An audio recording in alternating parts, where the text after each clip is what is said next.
வணக்கம். நான் doctor Christie. எல்லாரும் எப்படி இருக்கீங்க? எல்லாரும் மார்னிங் சாப்பிட்டீங்களா? என்ன சாப்பிட்டீங்க? இட்லி, தோசை, பொங்கல் இல்லன்னா பூரி. இதுதானே சாப்பிட்டீங்க? எல்லாமே மாவு பொருள் தான். இது உங்களுக்குள்ள இருக்கிற ராஜாக்கு போதுமா?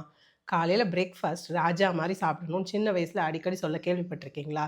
ஏன்னா, நம்ம உடம்ப பில்ட் பண்ணுறதுக்கும் சரி, அதை ரிப்பேர் பண்ணுறதுக்கு, நம்ம உடம்ப மெயின்டெயின் பண்ணுறதுக்கு புரதம் ரொம்ப அதிகமா தேவை, அவசியமா தேவை.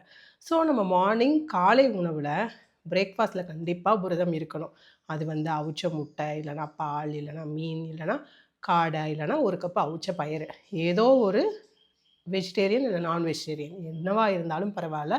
புரதம் வந்து காலையில் உங்களோட பிரேக்ஃபாஸ்ட்டில் நீங்கள் கண்டிப்பாக சேர்த்துக்கிட்டீங்க அப்படின்னா, உங்களோட ஓவரால் ஹெல்த்துக்கு அது ரொம்ப நல்லது. நிறைய பேர் எலும்பு தேஞ்சிருச்சு அப்படின்னா கால்சியம் டேப்லெட்டாக போடுவாங்க. ஆக்சுவலாக வயசான காலத்தில் எலும்பு தேயுது அப்படின்னா கால்சியம் டேப்லெட் போடுறத விட முக்கியமானது நம்ம புரதம் நிறைந்த உணவையும் சேர்த்து எடுக்கணும் அப்படிங்கிறது தான். அது நிறைய பேருக்கு தெரியறதில்ல. தெரிஞ்சுக்கோங்க. தேங்க்யூ.